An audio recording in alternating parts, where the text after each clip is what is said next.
I don't even know if my audio is working.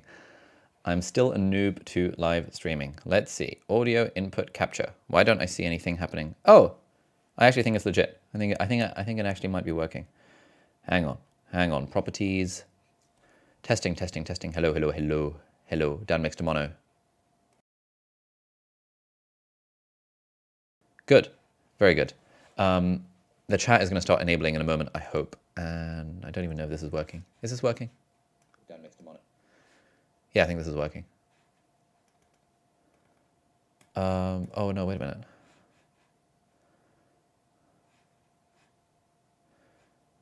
How do I show this publicly? I think it's unlisted. Visibility. Public. Done. Save. All right. Hello, everyone. Welcome to the live stream. I'm going to be answering a bunch of questions on here about YouTube-related stuff and generally being a creator and creator businesses and that kind of stuff. The reason I'm doing this live stream is because we're currently in the midst of our final cohort of the Part-Time YouTuber Academy. And we had a bunch of questions. One of my sessions on Monday overran where I was talking about finding your niche. And we had a load of questions from people that I wanted to answer. And I was thinking of just recording a video or a Loom or something like that. But then I thought, hey, why don't I just do it as a live stream? Because a lot of you guys watching this live stream, probably not in the course, but that's fine. Hopefully you can get some value from this anyway. And then hopefully the people in the course also get value from this, because I'm all about sharing knowledge, sharing without fear, sharing just like spreading knowledge wherever it may be found. Anyway, cool, good stuff. And we're just going to blitz through the questions. And if you guys have any clarifying questions in the chat, then please chuck them in the chat. I've got the chat open here so I can see kind of what's going on. In fact, let me move the chat somewhere where I can actually see it properly. I'm in the middle of a live stream, so you may not want to enter the room. Thank you very much. And yeah, that is all good. I think, yeah, how do I move the chat over to somewhere someplace I can see it more legitly? I would like to change up what I am seeing, but I do not understand how to use it. I'll figure it out later. It doesn't matter. It doesn't matter.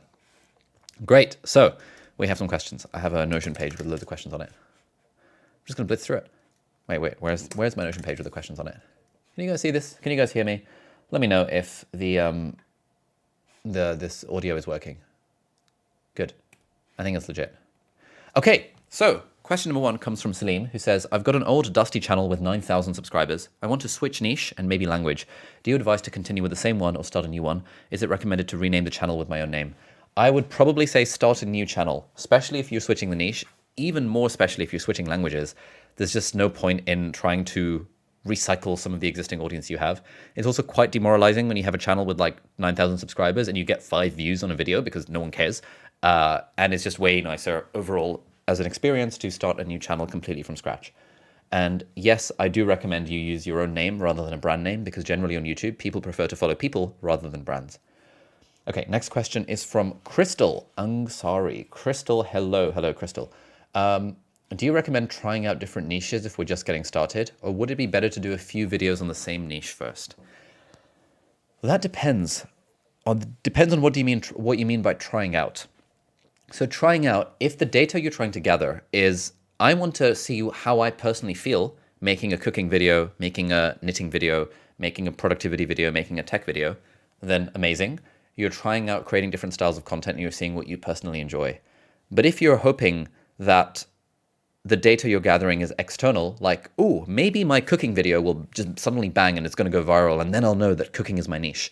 That's just not going to happen. You can't make videos one off and hope for the best and hope things work out.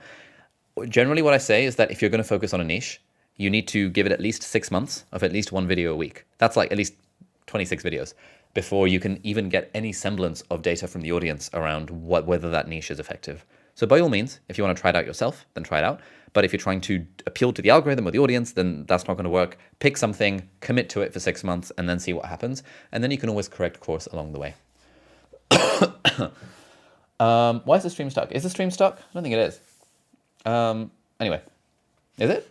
Maybe it is. I don't think it is. I think it's working. Okay, let's see.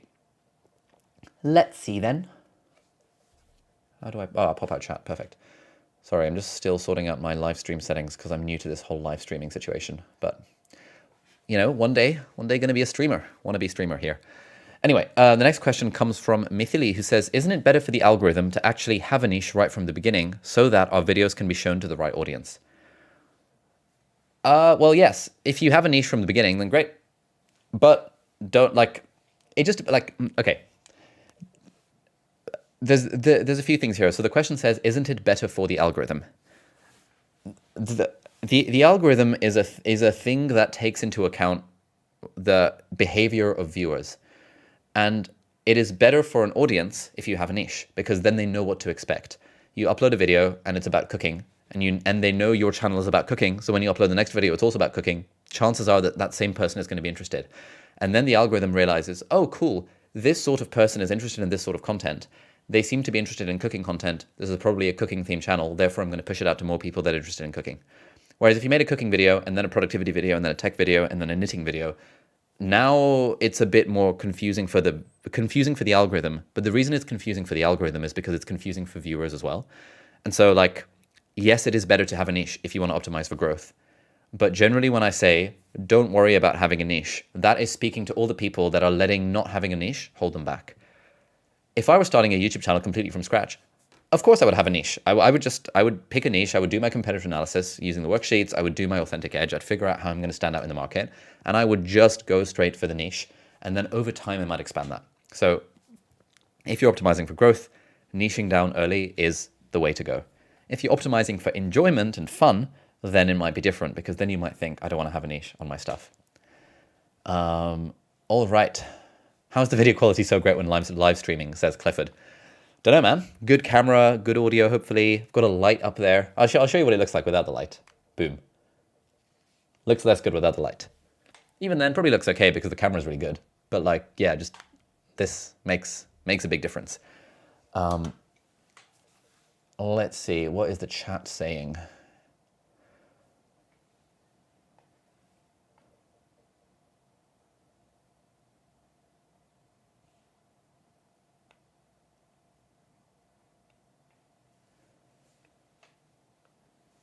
Okay, Horace says, hi Ollie, what do you do when you have a valuable skill, have prepared a course, but you're at the start of your online presence with 20,000 followers? That's quite a lot. That's not the start. And you don't want to start your career by selling. I'm not quite sure what you mean. There's nothing wrong with selling. We need to get away from the idea that selling is an evil word. It took me ages to get over this idea. Most people, like, yeah, selling is not evil. When you sell something, you are offering value in exchange for money. And provided the value is worth it, then people would be delighted to give you their money. If you're trying to sell to people who don't have money, then to them, selling is evil. If I was trying to sell my $2,000 YouTuber course to people who are broke, they would say that that's probably unethical. But if I'm selling my $2,000 YouTuber course to people who have $1 million businesses or people who see the value in it, that's not at all unethical. I am, in fact, doing them a favor by allowing them to buy my $2,000 course because it's literally an exchange of value. So need to get away from the idea that selling is evil. That's the vibe. Anyway, next question comes from Harshibar, still on the niche topic. Loads of questions about niches. Thoughts on pivoting your niche once your channel already has some traction? Is it possible, or is it better to create a new channel for that niche? Okay, so creating a new channel is really hard. And it also depends, like, of course you can pivot. Every single YouTube channel pivots over time. It's just how much of a hard fork is that pivot? If I started off making videos about productivity, and then suddenly I wanted to just make dance videos, that's a bit separate. But if I started off making videos about productivity, and then I thought I want to make videos about tech or entrepreneurship or business or finance, those are all at least adjacent to or related to productivity. And so it's easier for me to make that transition. Yes, some of my audience, the ones that just care about productivity, are not going to care about tech or not going to care about business, but there will be some amount of overlap in the audience. I found this when I started off making content for medical students and then for students, and then I moved into productivity and tech. Now, I have a big chunk of my audience that are students that keep on saying in the comments, bro, make more student content, make more videos about how to study. And these people probably don't care about the online business content or about my finance content or about my productivity stuff. They just want to learn how to study. I would say to them, I've already made like 50 videos about that, but like whatevs. I'm going to continue making videos how to study, but it's like the more you branch out and kind of broaden out your niche, the less any individual video is going to appeal to an individual subscriber. So you do have to take that hit. So you can absolutely pivot, and loads of every single YouTuber has pivoted their niche over time. And I recommend revisiting the question of what's my niche about every 3 or 6 months, just to make sure you're still on the right track based on what you personally want to be doing. Okay, Simon says, how do you push out of a niche that you've dominated for 6 years and are maxed out on? Is it possible to push the channel in a new direction, or do you start a new channel? It depends. It depends how much of a hard pivot it is. If you already have, okay, when you build a YouTube channel, there are some people that are there for the content, and there are some people that are there because they know, like, and trust you as a person. I've got 4 million subscribers on my YouTube channel. And I mean, lots of them are inactive at this point because I've been doing it for 6 years. Let's say I wanted to start a cooking channel. Would I do it on the same channel, or would I do it on a different channel? In my case, honestly, I'd probably do it on the same channel, because I'm like, you know what? I've already got this base. I've already got this, at least some amount of people who will be interested in me making cooking videos, because I could do a productivity themed and I might become the productive cooking guy. Like, I'd find a way to combine my niche of productivity with the niche of cooking and try and build a brand in that particular niche. But if I wanted to start dance videos where I dance, I'd probably start a new channel. And because I know that, like, that's too much of a hard pivot, if that makes sense. There's no easy answers to this, but that's just kind of the way I think about this. Okay, let's see in the chat, anything interesting, any questions? Okay, Devanshu asks, what are your thoughts on ChatGPT and AI advancements like deepfake and all with the content being generated by AI? Yeah, so that's interesting.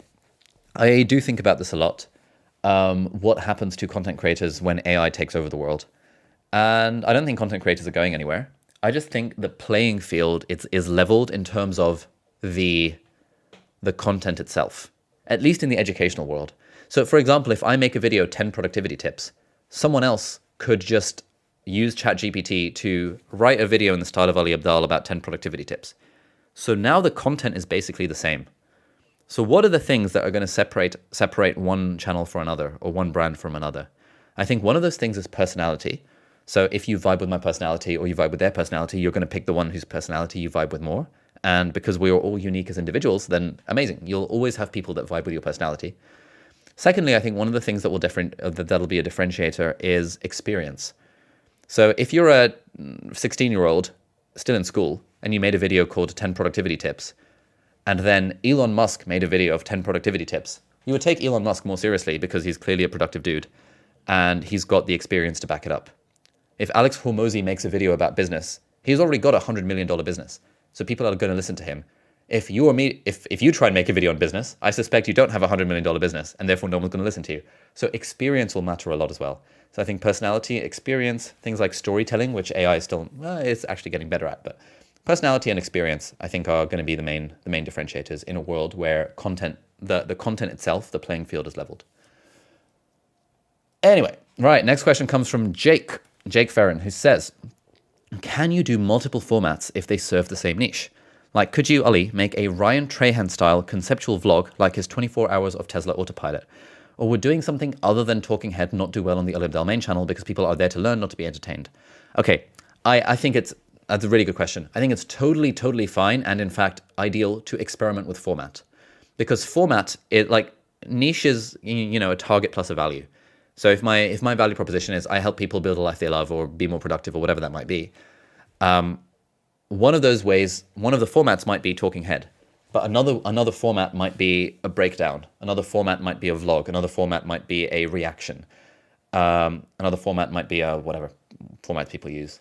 So yes, I absolutely could and should make Ryan Trahan style content if I cared about making that side of content. This is something that Charlie from Charisma on Command talks about quite a lot.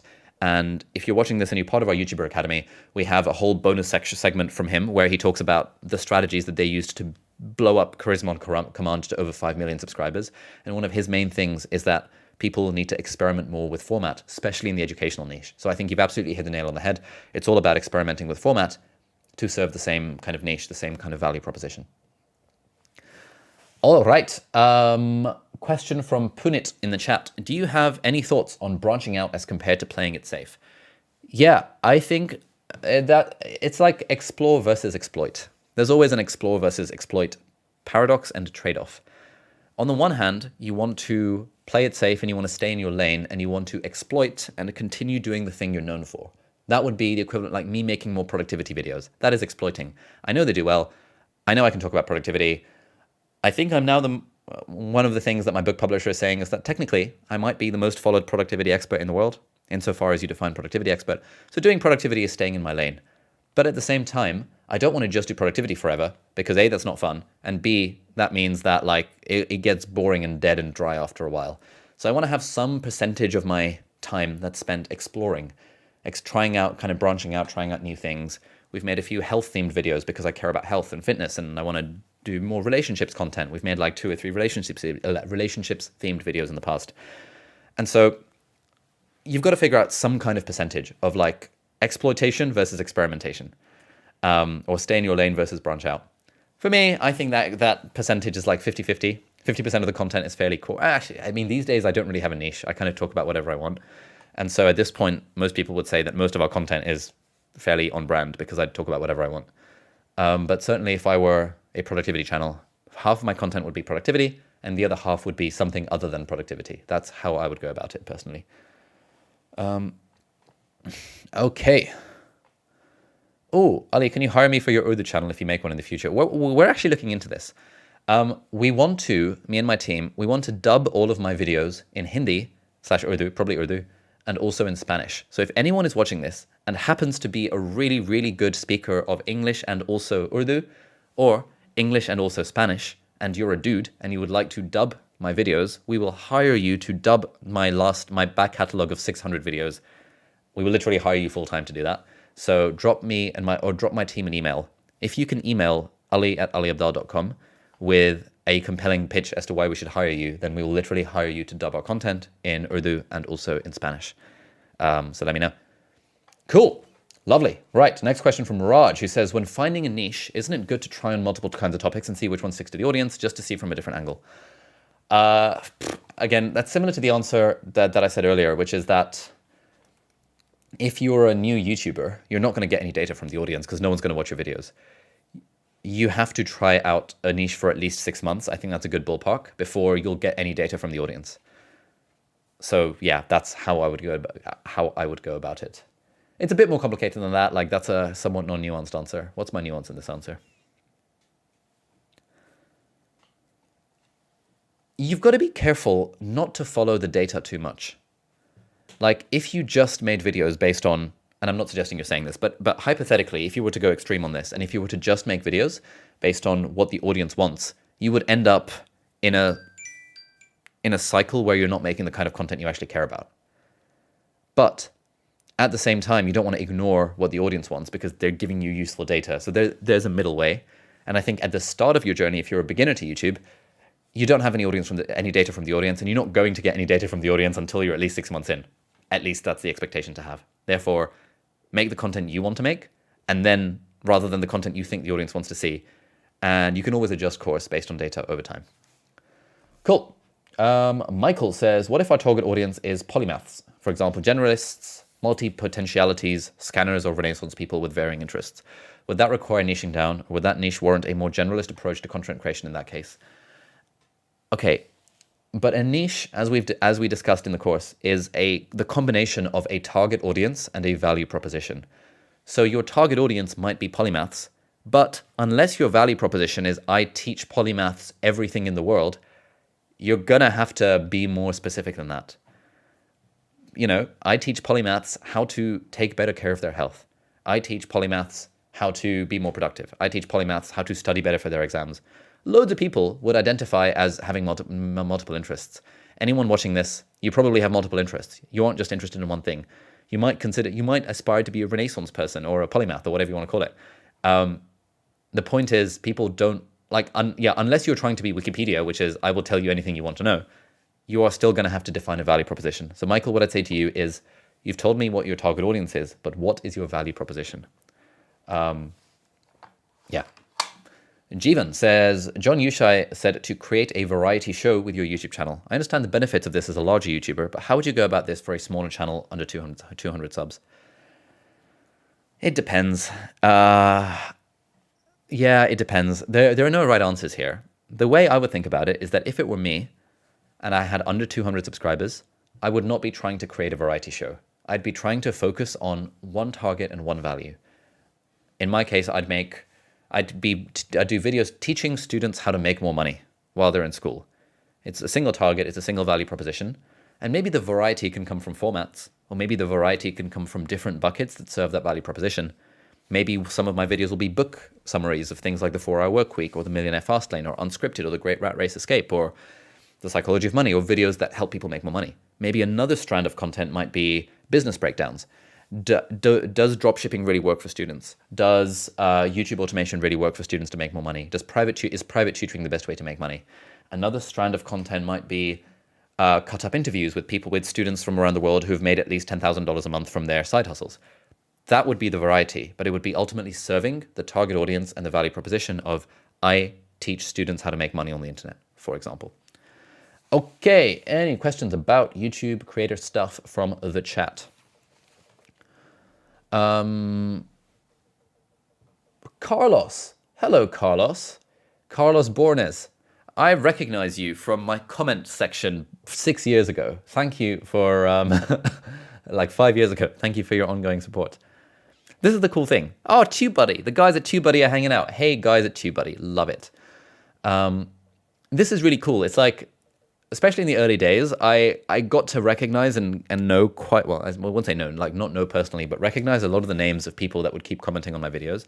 And now I still see them pop up from time to time. I'm like, oh, you're the guy who commented on my videos 5 years ago. Thank you so much for being here from the beginning of the journey. Anyway, Data Product Dojo says, what light are you using to have your face glow on the stream? Can you link the equipment? Yes, I actually have a blog post about this. It's called Ali Abdal Gear. Here we go. I'll link it in the chat. YouTube gear for different budgets. You can Google it, Ali Abdal Gear, and you'll see exactly what gear I use. Right, next question comes from Sean. I'm in the motoring niche and have 4,000 subs. I want to do some tech stuff too, which kind of overlaps with cars getting more technological. Should I do it on the same channel or split it out entirely?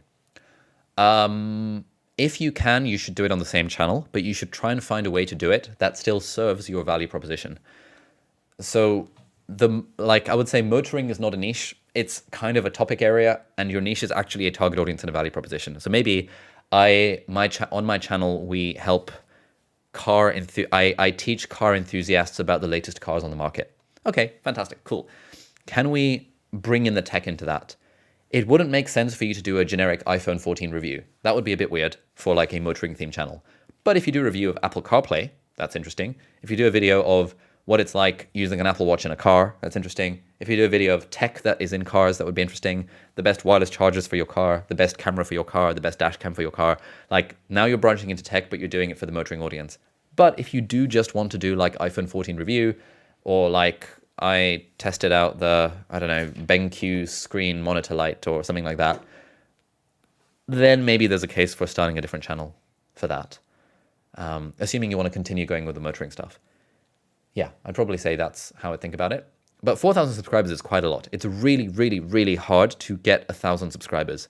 So I wouldn't just willy-nilly decide to start a new YouTube channel. I would really try and figure out how to use my pre-existing asset before pressing the new channel button, personally. Okay, any other questions about YouTube? Okay, we have a question from Chandranil in the chat. My sister is thinking about making informative videos on YouTube. Which mood should we adopt for the videos? Humorous, minimalist like yours, thank you, or as vibrant as Mr. Who's the Boss? It depends. You can do whatever you want. I think the main thing is that you create content in the style that feels natural to you. Because if it feels natural to you and it feels authentic and it feels like what you want to do or what your sister wants to do, then it's way more likely to succeed than if you try and use a should. Like there are no shoulds when it comes to YouTube. There's no like you should create videos like Matt Tivella or Mr. Who's the Boss or Elizabeth Phillips or me or whoever. Like it's not really a thing. You want to create the sort of content that amplifies and magnifies your own personality. Because in a world where AI is going to dominate content, personality is going to shine, and the more authentic you can be, you know, as Naval Ravikant says, you escape competition through authenticity. Okay, Travis Ferrand says, when thinking about competitor analyses, should your competitors be the biggest of the big related to your niche, or most closely related regardless of size. There's a balance here. You can learn from both. So if I was starting a tech channel, I would be looking at like the MKBHDs and the Mr. Who's the Bosses of the world and the Linus Tech Tips and the iJustines and the Unbox Therapies, the big ass channels, to see like what are they doing. But I would also be looking at the smaller tech channels, the ones with 1,000 subscribers who are doing well, or 10,000 or 20,000 or whatever that number might be, because you can learn something from every quote competitor regardless of what size you're at. So that's kind of how I'd go about it. Yeah. And then Jannah says, when should you abandon a niche? I.e., how long should you wait? How long should you wait of a period getting rubbish ratings to look for a new niche? Again, that depends. I think 6 months is a good time. 6 months and about 20 videos. If you've made 20 videos and your videos are getting literally zero traction, then it's worth rethinking something about your strategy. Something about it. But this is only if you're in the get smart stage. This is only if you think the videos are good. If the videos are crap and you're getting no traction, then of course you're going to get no traction because the videos are objectively trash. So send them to some friends and family and ask them to critique the videos. Are they objectively trash? Would you want to watch your own videos? If you were in that target audience for that niche, would you be delighted to watch the content that you're creating? If the answer is no, that means your videos are not yet good enough yet. And that's great. That means you have a lot to learn before you need to worry about the niche question. But if you think, yes, my videos are good, I do think they provide value, and they're still not getting any traction, and no one's finding them, and no one's commenting and stuff, then we've got to change something about the strategy. Maybe it's the niche, maybe it's the targeting, maybe it's the content itself, maybe it's the titles, maybe it's the thumbnails. So I would give it at least 6 months and about 20 videos. But again, this is a very big question that is hard to answer in a single soundbite, but hopefully that gives you some kind of context. Yeah, hopefully that helps. Okay, loads of people in the chat wanting me to speak Urdu. My Urdu is not very good. It's at the level of like an 8-year-old. Okay. Hi with Roman says, Ali, I want to meet you in London in person. Is there any way? I mean, you can always email me, and if the email is good enough, then I will sometimes reply. I reply to very good emails. So that's always the best way to reach me. But you should, I want to make a video about this, like how to send a good cold email, because there are some people who are really good at sending cold emails, and I meet with them in person because they've just written a really good email. And then there are some people that are absolutely atrocious at sending cold emails who I'm never even going to reply to because it just looks awful and it looks like you're a scammer, right? So like it's all about sending the right email. Okay. Why are you going bald? Says Obsidian, because it's a thing. I'm growing older. Anyway, okay, next questions are about languages. So Anastasia asks, should I create 2 channels for 2 or 3 different languages, or just 1 channel with different playlists? So let's say the main channel is English, so there's going to be videos in English and videos with other language voiceover, title, description. How does the YouTube algorithm rate such videos? Is it more beneficial to create 2 channels with similar content but in English and in another language, not voiceover? Thank you. Okay, the multiple channel question. Right now, you should create different channels for different languages. Because if you imagine, like, the kind of rationale behind this is you ideally want as many of your videos as possible to appeal to as many of your subscribers as possible. So let's say I made half my videos in English and the other half of my videos in Mandarin Chinese. Now, like, half the people in my audience who want the English content are just not gonna watch any of the Mandarin stuff. And there's a theory that, okay, the YouTube channel, the YouTube algorithm will figure that out, but it would just be really confusing for a viewer. Like, think from the perspective of a viewer. When a viewer lands on your channel, most people don't click the playlist button. That's very niche. But when they land on your channel and they explore a few videos, are they going to be like, what? You've got some videos in English and some videos in Mandarin? What's going on here? This channel's not for me. And if it doesn't appeal to viewers, it's not going to appeal to the algorithm, because the algorithm is the audience and content is king. So the algorithm uses signals from the audience. The algorithm is not its own machine that's trying to make its own decisions. It's trying to literally use signals from the audience. So if it's confusing for the viewers, it will be confusing for the algorithm. The only caveat to this, one more point. If you're a beginner, it's really, really, really hard to start and sustain 2 channels. It's hard enough to start a single YouTube channel and sustain that over time. That's really hard to do. But if you're trying to do 2 at the same time in different languages, that's not a torture I would wish upon anyone. I would say get your main channel to 100,000 subscribers first, and then worry about creating a second channel.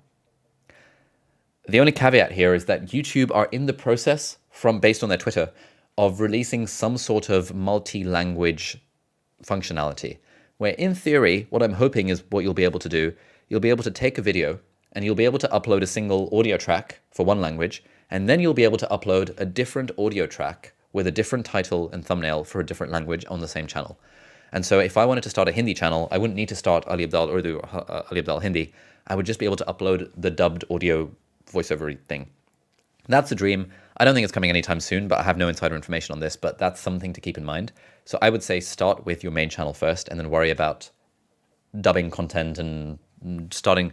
It's so hard to grow a single YouTube channel. Please don't try and grow 2 YouTube channels at the same time. Okay. Any other questions from the chat about YouTube? Ooh, this is a good. Ali Abdal's transformational book list, 25 books to read and the order to read them in. That's a good idea. I'm going to copy this and post it in our ideas folder. This is very good.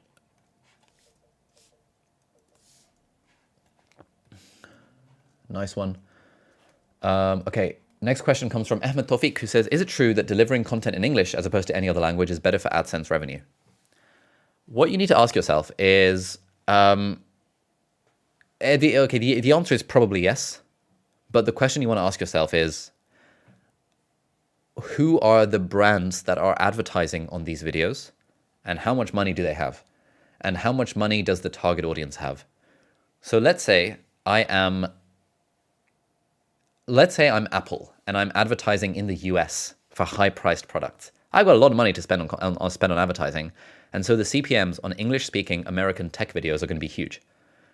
Now let's say I am, I don't know, a soap product manufacturer in India trying to target people who are in rural India. That's going to be a fairly low CPM niche because those people don't have money and that brand does not have money, at least not the sort of money that Apple has. So in general, because English speakers tend to be wealthier than non-English speakers, at least in YouTube, maybe there's something to be said for like maybe the CPMs in like Arabic in the Middle East, if you're targeting Dubai or like Qatar or like Bahrain or like places that have large proportions of really rich people, maybe the CPMs there will be useful. But then I know people in the Middle East, I know the CPMs are not. So the short answer is yes, English-speaking channels tend to have higher CPMs, but that's based on the fact that advertisers who advertise on them and the people who are spending have more money to throw around, and therefore the CPMs go up. Okay, more questions. So Julian Sage asks from the chat, quality versus quantity. Oh, that is a big question. I would say if you're a beginner, focus on quantity and over time shift towards quality, because quantity is the thing that leads to quality, hopefully. Anyway, more questions from the PTYA gang. So Martin says, how much time do you think you should front load learning skills, editing, camera confidence, scripting, process creation? I think learning should only happen on a foundation of action. So if you're making 1 video a week or whatever cadence you've decided, then extra time you should be learning to improve your videos. But if you're not yet making 1 video a week, then learning is pointless because action is how you apply the learning. But if it were me, I mean, our team, we say spend 3 hours a week learning. So 40 hours a week, spend 3 of them learning and leveling up and improving your skills. That to me feels like a reasonably good trade. Yeah. Teresa says, I already know how to make videos. It's my job. Nice. Is the archeologist approach the way to go? I've never been on camera and I'm still not sure what content I want to create.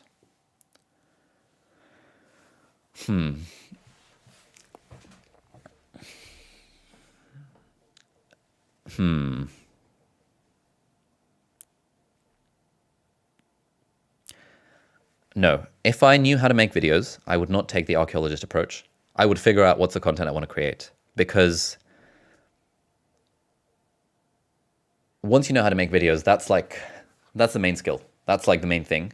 And at that point, you should just start, like, figure out what content you want to create and then just commit to it for 6 months and like do the competitive analysis and the strategy and all that kind of stuff.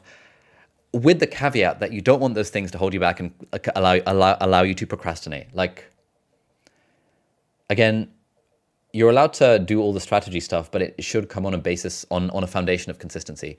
So Teresa, the fact that you've never been on camera before, the advice I would give you is make one video every week. It does not matter what it's on, just make the video every week. I know you know how to make videos already, but you don't know how to speak to a camera. And speaking to a camera is a skill that develops over time. And making talking head videos where you're speaking to the camera and then editing yourself is also a skill that develops over time. And yeah, maybe you've made 6 videos, but you've massively improved at speaking to a camera.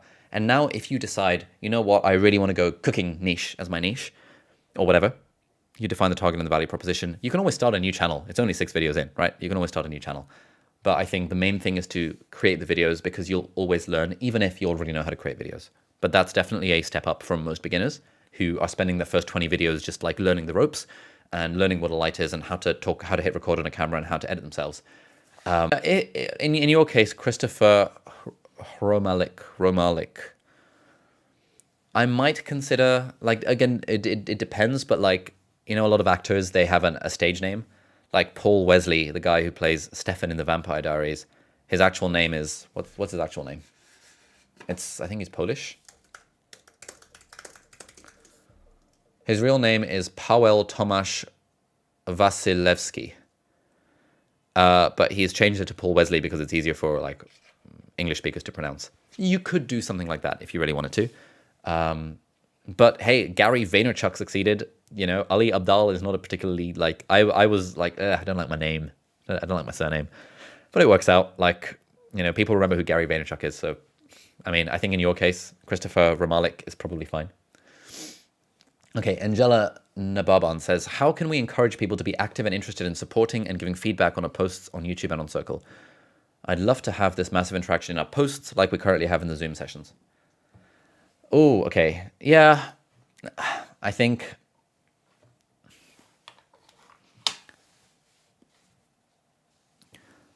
I don't know. Like, it's so hard to enforce or encourage community engagement. People are busy. People have things to do. Often what we found in previous cohorts is that the people who give the most are the people who get the most back. So, Angela, if you're giving loads of feedback to people, people will start to see that and will end up giving loads of feedback to you and thoughts, and then you'll make friends and that kind of thing. And we always have people who like make loads of friends. Like the people who are very active in giving tend to get more things back. But it's a balancing act. Like we can't, you know, people are busy. The point of this course is to save people time. And so community interaction, unfortunately, is a thing that I would love to have more of it, but I get that people are busy. I don't think there's an easy answer to that. Okay, Alia says, what are the top 3 things from your experience running the course in those who take the course and blow up versus those who don't? Good point. So number 1 is the people who grow on YouTube are the ones who stay consistent with it. Honestly, like a large percentage of people who take our course don't even make any videos beyond the 6 videos, beyond the 6 weeks of the course. And that's fine, you know, as long as they got value from it. And they're like, cool, yeah, I got value, but it wasn't for me. Life got in the way. I'd like to do YouTube at some point. So that just cancels them out completely, right? Like you're out of the running if you don't continue making videos for 2 years. So consistency is the main one. The second one is that the people who blow up are the ones who broadly lean into their unfair advantages, where they like, whether it's something that they're passionate about or something that they're qualified about or something that they just really enjoy talking about. You can kind of tell the people that are blowing up are the ones for whom creating videos feels like, I don't want to say less of a chore, because I know a lot of people for whom it does feel like a chore, but they're leaning into their unfair advantages. So I would say number 1, consistency, number 2, unfair advantages, and number 3, the people who grow are the ones who broadly have some sort of clear value proposition for their audience. I don't know anyone who's grown by just being a vlogger and just making random content about whatever they felt like. Everyone I know who's grown has had a clear value proposition, or at least some sort of value proposition, whether it's helping people learn a language, helping people dress better for their body type, doing analysis of startup breakdowns, doing podcasts about society and culture. There's always some kind of value prop. And so those would be my 3 things. That's the difference between the people that blow up and the people that don't. Consistency, unfair advantages, and targeting a niche with a value proposition appropriately. Okay, let's keep going. Chad Woodford, do you think it's just as easy now to start a YouTube channel, despite how many YouTubers there are, because there is also a bigger audience on YouTube and more people in the world, etc.? Yeah, it's never been an easier time to grow on YouTube. because there are so many people on the platform is always growing. The algorithm is continuing to get more and more refined. But at the same time, it's never been harder to grow on YouTube because the bar for quality is so high. Like these days, quality on YouTube is just ridiculously high. So if you can make amazing videos that provide a compelling value proposition to viewers, then the algorithm is so good at recognizing that you're guaranteed to blow up pretty much. But if you can't, and back in the day in 2008, you could literally use a shitty camcorder to film yourself doing anything and you'd get views. These days you can't do that anymore. So for the people who make good videos, good defined as people are clicking on them and people are watching them, it has never been easier to grow on YouTube. For the people that are not making good videos, it has never been harder to grow on YouTube. So that's kind of the double-edged side of this coin, to mix metaphors slightly. Okay, and then Sheila Anderson says, is there a list of books that are good to read to supplement our learning when starting a YouTube channel? I'd really recommend Superfans by Pat Flynn, who we just had on a guest workshop. Superfans is really good. I would also recommend The E-Myth Revisited by Michael Gerber. Those would probably be my 2 recommended books as it relates to growing on YouTube. I think Daryl Eves has a book as well about YouTube, but I've not read it, so I can't really recommend it, but I've heard good things about it, so that could work as well. Daryl Eves. Okay. We've got a few more questions. Anything from the chat? Why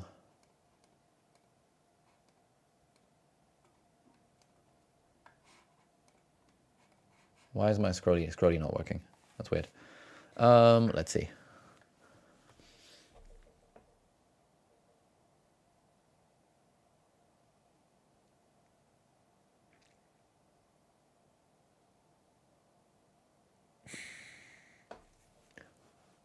Okay, interesting question from Varshi in the chat, who says, how did you get over your initial hesitation of how your videos might be perceived by those around you? Yeah, this is an ongoing issue. Partly, I didn't really care, or I tried not to care. Secondarily, I kind of said that, you know what, I know I want to take YouTube seriously. Do I really want to allow the opinions of haters in my life to stop me from living my best life? Probably not. Thirdly, I kind of thought, what's the worst that could happen? People are going to laugh at me. Okay, cool. I can get over it. Like, it's just a thing you have to get over. Fourthly, I didn't post about it on Facebook back in the day until I had like 15 videos on my channel, and they were all like vlogs of my travels in Cambodia. You can watch those videos on the channel, actually. They're my first videos. Vlogging life in Cambodia on my medical elective and doing a few BMAT type tips videos. I didn't really tell many people about it. I didn't tell people like, hey guys, I've started a YouTube channel. Go check it out. I just started making videos on YouTube. And people started figuring it out by the time I made 20, 25 videos that, oh, this is a thing. And broadly, no one really cared. I realized that, like, yeah, there were a few comments from people in med school being like, Ali, put the camera away. And Ali, have you got consent from everyone in this room to film the room? And all that kind of stuff. And I was just like, ignore. Obviously, consent is important, but it was a public space broadly when I was filming outdoors. Yeah, I realized that no one really cares. 1 or 2 comments. People are busy with their own lives.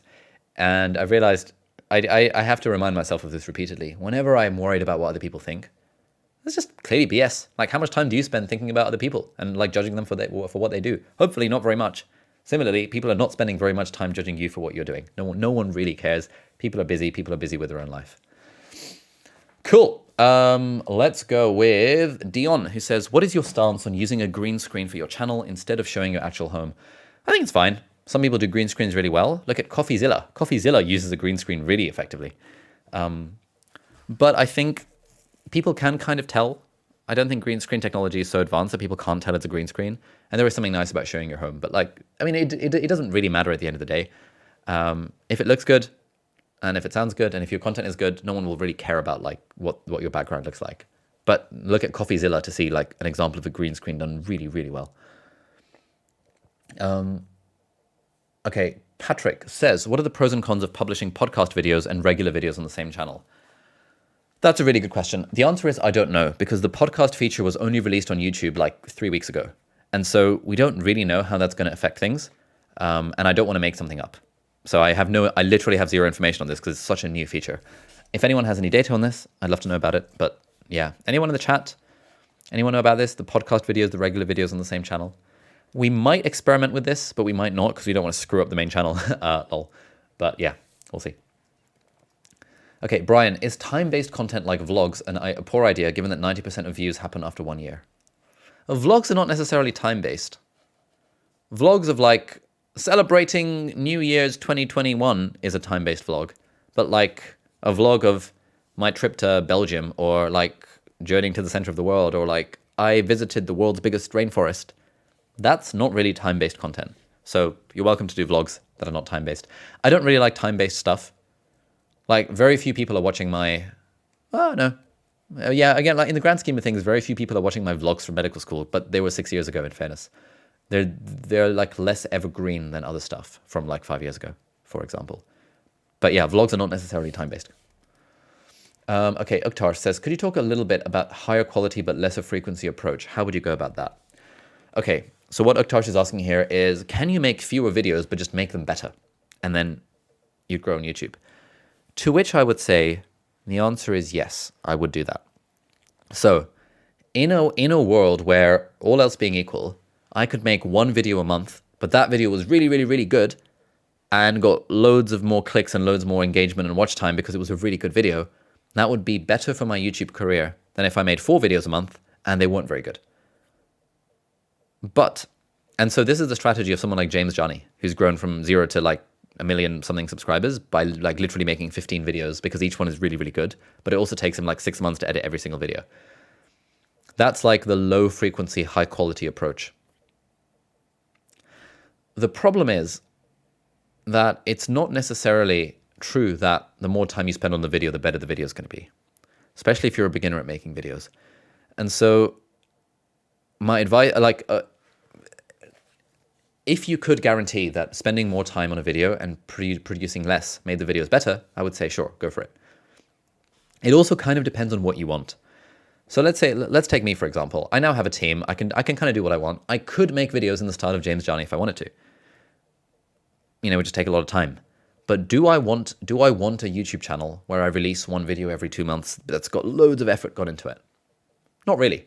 I like the idea that I can just rock up a few times a week and just talk about whatever I want and not have to do too much editing on it, leave it to my amazing team of editors, and we don't have to think too hard about it. I like the fact that this morning I was filming a video about this book, The Pathless Path by Paul Millard, and I like the fact that this was my script for that video. It was literally just an A3 pad with a few thoughts, and then I speak from the heart and I talk about things. I like the fact that I'm about to do a video about this book, The Art and Business of Online Writing by my friend Nicholas Cole. And I'm just going through, I'm highlighting things, I'm just sort of picking things out. And I'll probably film the video in the next few days because I've read this book and I like it. I personally enjoy that way of doing YouTube. I don't particularly enjoy the thought of spending a month on a single script or spending 80 hours trying to script a single video. Maybe that could be fun. In fairness, I've not really tried it. So part of it is like, will the video actually be better? And if the answer is yes, then okay, go for it. Part of it is, would you enjoy doing that kind of stuff? Because a big part about being a part-time YouTuber and enjoying this is that we want to make this sustainable. This is like a lifestyle business at the end of the day, right? We don't want to just give ourselves an extra job that we don't enjoy. You know, I already left a job that I enjoyed less to do this thing. I don't want to create a prison for myself based on rules and constraints and like what I should do based on the algorithm. But then again, it's easy for me to say that because I have the luxury of scale and size and I can kind of do what I want. So like, there's no easy answer to that question. I would say try it out, experiment. What does it look like if I make 1 video a week? What does it look like if I make 3 videos a week? What does it look like if I make 1 video a month? What does it look like if I make 1 video every 2 months? And all of the time, you still put the same amount of time into YouTube, maybe 10, 20, 30 hours a week, whatever that might be. But ultimately, you're channeling it into either my 10 hours a week is going into 3 videos or it's going into 1 video. Let's see if that actually makes a difference to the quality of the video. And it kind of depends. Depends on so many factors. Okay, we'll take a couple more questions. Oscar says, question regarding quality in videos. According to Mr. Beast, it's easier to get 10 million views on one video than 100K views on 100 videos. With that said, if we're at level 2, get good, what do you think about putting all of our effort on fewer videos to make them exceptional, viral worthy, and evergreen? Or is there a sweet spot between frequency and quality? Yeah, so this is the same as the last question. I would say experiment and see what works for you. Yes, I do agree with Mr. Beast on this, obviously. It is easier to get 100 million views on 10 million views on a single video. But it's really hard to make that video. And you could go for that approach. It's worth trying and seeing if you enjoy it and seeing if it's good and seeing if it's something that you personally vibe with. Anyway, we are now at 7 p.m. I've been doing this for about an hour. thank you everyone for joining the stream and for being here. This has been fun. Hopefully you've got some value out of this. Thank you for our students of the Part-Time YouTuber Academy for submitting some of these questions. And hopefully we'll have more time to go through Q&A on Friday, because on Friday we do sessions as well, where it's literally just 2 hours, 90 minutes, something like that, of me just literally answering questions back to back. So for whatever that's worth, if you enjoy the sound of my voice, then we're going to keep on doing this. And I quite like doing this live stream. Maybe I'll do this next week as well, if we have questions from our Monday session that I couldn't get to in the chat itself. Anyway, thank you so much, everyone, for attending the live stream. Hope you have a nice day, and I'll see you next time.